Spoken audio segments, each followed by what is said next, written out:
Hi, my name is Dr. Kirk Kauffeldt, and I'm very pleased for the opportunity to talk with you for a little bit about your leadership journey. Leadership is something that I have a great passion for. It's been something I've been interested in for a long time. In my 35 years of working at universities around the world, I've been privileged to teach leadership, to run leadership programs, to study and write about leadership, and it really is a topic that fascinates me because of all the potential that is there as good leadership is expressed and delivered by people like yourselves. When we talk about leadership, I think at the beginning it's important to just define and describe what it is we're talking about. And definitions like this for something that we're so familiar with are often complex and not easy to come up with. People have been researching and studying leadership for hundreds of years, and yet different models have different descriptions of what it means to be a leader. You ask people if they know what a leader is, and they'll be able to say and describe what a leader is. But as you get into the details, you'll see that there are many different understandings of what leadership is all about. It's something that's common. It's something that we see. We see it when kids are playing soccer in a playground, and sides are being organized and rules are being put in place, and things are being set up by the children themselves, and there's a level of leadership that's happening even at that level, and yet we use the same word to describe what our politicians in government are doing when we talk about their leadership. So it exists at different levels, it's expressed in different ways all over the world, and so let's try and unpack a working description, a working definition of leadership for purposes of this introduction. Our lives have been shaped by leaders, and we will shape others through our leadership. So what are we talking about? A broad description of leadership is the word influence. Influence is that quality, that essence that makes something happen. And so people have described leadership as influence. Leadership is what it takes to make something happen. And that's a helpful description, but there's a lot more to it than just influence, because there's good influence, there's bad influence. And how do you influence? And where does influence come from? And so it's a place to start. One of the ways of thinking about leadership is to be very clear what we're not talking about. When we talk about leadership, we're not talking about getting a title or having a position. Many of you will think, well, I'm not going to be a leader. I'm not going to be a CEO. I'm not going to be in charge. I'm not going to have that title. But leadership is not dependent on title. If leadership is that ability to make something happen, you and I know that there's lots of things that get done by people who don't necessarily have title. They just have a way of getting people to follow them and do something good together. So leadership's not a title or a position. Leadership is not being the best at something. Leadership is not just a high level of competence. I love football. I follow Liverpool with great passion. We've had a great year. The captain of the Liverpool team is not the best player. Just because you're good at something doesn't mean that you should be the leader. Leaders are people who understand how to get the best out of everybody, how to work together to achieve a common goal or a common objective. And sometimes just being good at something doesn't come along with those other leadership qualities that influence and make something happen. Leadership is not forcing, it's not controlling, it's not having all the power it takes to have your own way. Leadership is a trust relationship. People choose to follow. Leaders are leaders because people have chosen to follow them. It's not about forcing and controlling. And finally, leadership is not management. Management is the ability to keep everything in order, have all the systems working, and make sure that nothing bad happens. And that's an important role for a leader to be able to conduct and do. But leadership is about making change happen. And sometimes that means disrupting the way things are and finding a better way to do things. So those are some things that leadership is not. So let's go with a working definition of leadership that's something like this. Leadership is the stewardship of your gifts and talents so that you can work together with others to accomplish a shared goal or objective. And usually that goal or objective has to do with making things better, making change happen, or transformation. Working together, using your talents and gifts so that you can mobilize people and resources to make change happen is how I think leadership is best understood. But it's not just that technical ability. It's a value-based orientation that we need to have when we talk about leadership. There are people in your lives who have had great influence. You have had teachers, and you have had teachers. And I don't know if you catch what I'm trying to communicate, but I think intuitively you will. There are leaders, and there are leaders. There are people who have a role and a position of influence over you, and there are people who in that role bring out the best in you, change you, grow you, give you capacity to be successful in the future. This value-based, this qualitative aspect of leadership is something important for us to consider, because we understand that the best leadership is a leadership that serves. Leaders are people with an unshakable desire to serve. And it comes from what seems to be a paradox. It comes from, first of all, people having authentic humility. People who are humble and care for others more than they care for their own self-interest. But those people also have a great sense of what can be done. They have a magnanimous orientation that things can be better, that things can be great, that things can change. And it's this combination, this unique combination of authentic humility and a sense that together we're created for something great to happen, that is at the heart of a leadership that serves. If I was to describe leadership to you, one of the things I'd like you to understand is that there are three elements. There's the leader themselves, and then there's the purpose that they are choosing to exercise their leadership to accomplish. So you've got leader, purpose, and at the top of the triangle, the group. So a good description of leadership goes like this.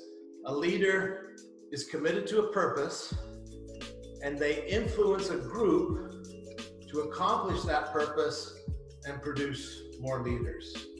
A leader committed to a purpose influences a group to accomplish that purpose and produce more leaders. Now, when you draw that out on a piece of paper, it's a triangle with a bunch of lines. And the most significant aspect of that model is the center. What's in the middle? What's at the heart of your leadership? That's the essence of your leadership. And so if you put the word me at the center of that description of leadership, you have what our human nature defaults to when it comes to leadership. You have self-serving leadership. You have an understanding of leadership that says, I am the most important. The purpose that I'm interested in is the most significant. You are my group. You are here to help me accomplish what I want to accomplish, and sort of a me-centered orientation to leadership is our human nature. We are by nature self-interested. We are by nature people who seek to have our own way. And so when you have that kind of a leadership, that self-centered leadership, that's the opposite of an orientation to leadership that serves. You see, if there's something big enough at the center of your leadership that can displace your self-interest. When I was the president of a university, I had self-interest. There are things I wanted to see happen, but the vision and mission of the university was bigger than my self-interest. The aspirations of my students and my faculty and staff and where they wanted to go with their academic careers and what kind of an educational institute they wanted to be a part of, that was bigger than my self-interest. And if I could serve something bigger than my self-interest, we got a lot better results. We got a lot further along to where we'd like to be. We saw positive change and transformation happen. For me as a Christian, beyond the university's interest, there's my desire to please and serve God. And if that is at the center of my leadership, then my leadership is characterized by something much bigger than my self-interest. So when we talk about a leadership that serves, we're not talking about making yourself small and weak and humble. Authentic humility is different than pretend humility. What we're talking about is there something big enough in your leadership? Is there something that you think is more important than your own self-interest, that is going to motivate you, that is going to encourage the people around you to collaborate and cooperate and work to the highest level possible to get something incredible done together? That's a leadership that serves, where the role that you have as a leader is to use your gifts and talents so that something amazing can be done. Something bigger than your own selfish interests. And so in that model, being a servant leader is an empowering thing. It's something that you use to bring about positive, holistic change. And this is the kind of leadership that Jesus talked about when he talked about leadership. He said, you know, typical leadership is controlling and directing and harassing, but if you are to follow me, that's not the kind of leadership you should be expressing. Instead, you should serve. I think of great historical leaders. I think of people like Nelson Mandela, who had every right in the world after his long and unfair imprisonment to come out and say, all right, it's my time. I've got this new nation under my control, and I'm going to make sure that my name is raised up, that my ambitions are fulfilled. And yet, as you study his leadership, what you see is he had a vision for the kind of country he wanted to create under his leadership, more than a vision for his own self-heroic name, reputation, ambitions. And because of that posture of serving the nation, he is highly regarded as the greatest leader in Africa. Now, when I describe that kind of attitude, I think many of you can recall somebody in your life who had that effect on you. Somebody in your life who was interested in you and wanted you to reach your full potential more than wanted you to be part of their reaching their own potential. For me, I think of people like my father. My father was a great man. I never for once doubted his interest in doing everything he could to support me, to encourage me, to facilitate my development, so that I could achieve and accomplish things even bigger than he could dream for himself. This is a leadership that serves. And this is the kind of leadership that the course you are going to be taking, this is the philosophy, this is the truth of the leadership that we want you to capture. Because we want you to know that you are gifted and talented and you're competent and you have abilities, but all of that is in your hands so that you can do the best at helping others achieve something great together. Whether that's starting a new company or addressing some of the social challenges that we face, bringing about more justice, bringing about more fairness, being successful. All of that is for the benefit of others. And so as we begin this leadership journey, the material that you're looking at has been developed by a company that puts this philosophy into its everyday practice. You would think that business in North America is competitive and combative and you have to fight to be the strongest. But Chick-fil-A is the #1 food service business in the nation.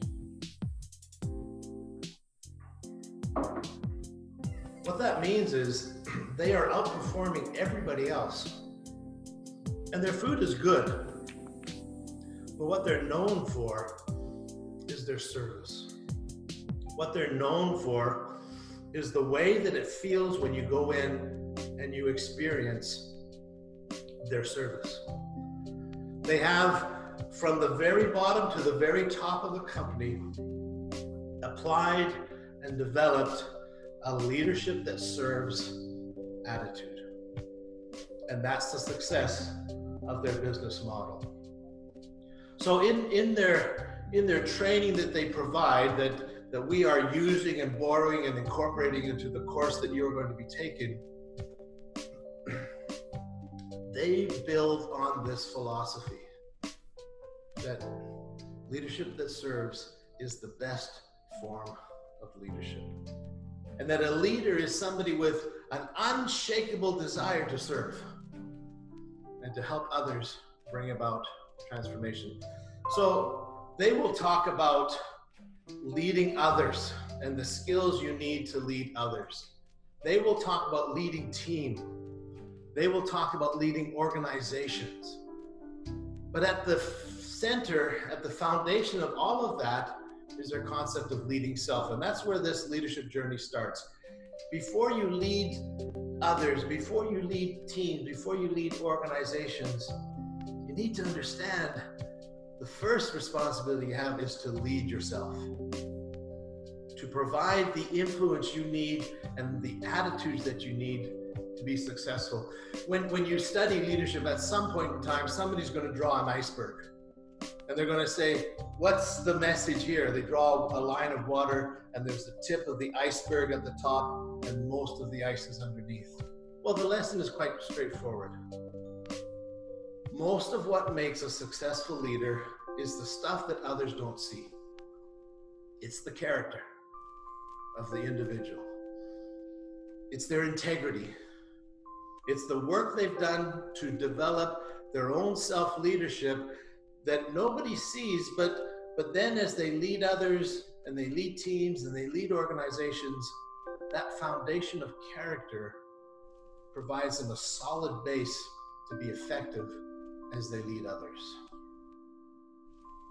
Henry Cloud said that character is not just that quality that stops you from doing things that are not good, things that are bad. We say that a person of good character is a good person, but character doesn't just prevent you from doing things that are bad. Character amplifies, magnifies. It helps you to be more effective than ever at your skills, talents, and gifts. A person with good character is not only somebody who stays away from doing bad things, but that good character brings about success in everything that they do. And it's at the heart of the leadership. So at the beginning of this journey, we're going to be talking about 5 attitudes of the heart, 5 character qualities that enrich your life and give you the gravitas, give you the capacity that you need to be successful at leading others, teams, and organizations. So let me just go over the 5 attitudes that you're going to be studying in the weeks ahead. First of all, leaders are people who think about others first. I think we've already covered some of that. That if you are self-interested, then you don't have the heart of a leader.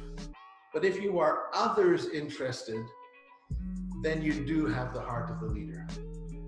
So this thinking about others first is that first attitude that you'll discover. And it comes and expressed in 3 different ways. How do you add value to help others be successful? How do you as a leader go in and look at your staff and say, right, how can I help these people be successful? What does Alfred need? What does Jane need in order to be successful? How can I provide the service they need? I'll give them the vision. I'll help them understand our strategy. I'll help them figure out where we're going. But once I've done that vision work with them, my role is now to come alongside and boost them and help them to be successful. Another way of thinking about others first is to be thankful, to appreciate others, to say thank you to others. This is something we don't do enough of. We tend to think of ourselves so much, we forget to say thank you to those people who are around us. But if you can develop a thankful and a gracious attitude, that helps you to think of others first. And then this service becomes something that is done very naturally and very unconditionally. You don't do it for reward. You don't do it because you'll get noticed. You do it because it's the right thing to do. So the first attitude, think about others first. Secondly, be positive. Have you noticed that the world around us is getting increasingly negative? It's very hard to find people who are positive, people who are optimistic, people that are hoping for the best. We need people to be positive. Leaders are people who are optimistic. They believe that things can be better. Thirdly, in your leadership, you will need to respond with courage. You need to, excuse me, you need to understand that there's a responsibility that leaders have to do the right thing at the right time. And sometimes that takes an amount or a degree of courage. Now, in that, you're going to have to come to terms with your own fears. You're going to have to be prepared to embrace risk, to try new things. But mostly what you'll have to do as an expression of your responding with courage is to take initiative, to do something, to get something done. Fourthly, leaders accept responsibility. When things go well, our natural inclination is to look in the mirror and say, wow, didn't I do a great job? Good leaders, leaders that serve, when things go wrong, that's when they look in the mirror. That's when they say, what did I miss? What could I have done better? I'm the leader. This is my responsibility. I take ownership. And yet, when things go well, they don't go back to the mirror, they go to the window. And they look and they see all of those people that have been instrumental in helping us realize the success we've realized together. Accept responsibility. Be intentional. Admit your mistakes. This helps build credibility and build trust. Give praise to people. You're the leader. Take responsibility. And finally, the fifth attitude is to be a learner, to have a hunger for wisdom. Develop a plan for how you're going to develop and grow your leadership. How are you going to find people who will be instrumental and and become mentors in your life. Find those people, have conversations with people who can help you grow in your understanding of what it means to be effective, and learn every day. Be a learner. These 5 qualities: thinking about others first, expecting the best, responding with courage, accepting responsibility. These are heart attitudes. These are character qualities. And as you go into your career and your life, raising families and influencing communities and being successful in business and influencing in all kinds of different sectors, it's this part that ultimately defines the success that you're going to have.